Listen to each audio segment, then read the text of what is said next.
So I picked up a 3D printed Jimmy Snuka action figure. This is very similar in style to the LJN action figure from the early to mid 1980s, I think about 1986.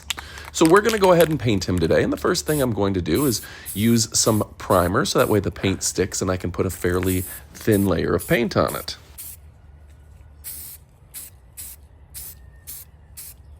I'm not really sure why, but I really like the sound of spray paint. It's very relaxing for me.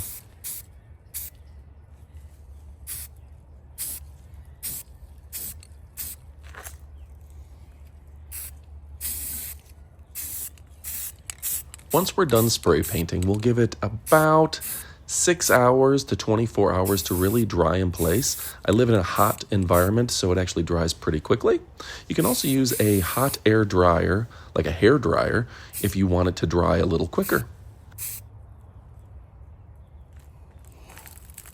I think he's just about done. We may touch up the foot later.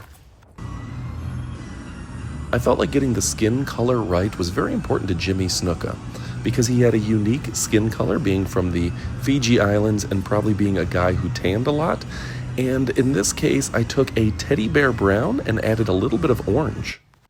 The teddy bear brown was actually from Mondo Llama. It was a paint that I picked up at Target. You can see the original LJN action figure in the background. And then I decided to paint his shorts orange as well. I don't know if I regret that, because his actual shorts were a little more yellow. But I decided to go with the orange to make him pop just a little bit more.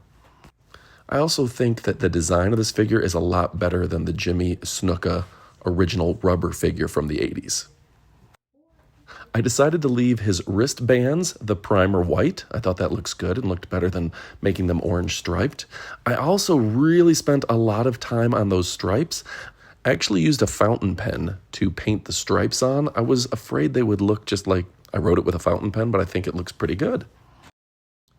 So go ahead and let me know how I did. I think the Fu Manchu mustache was a good addition, kind of a 70s look for Jimmy Snuka.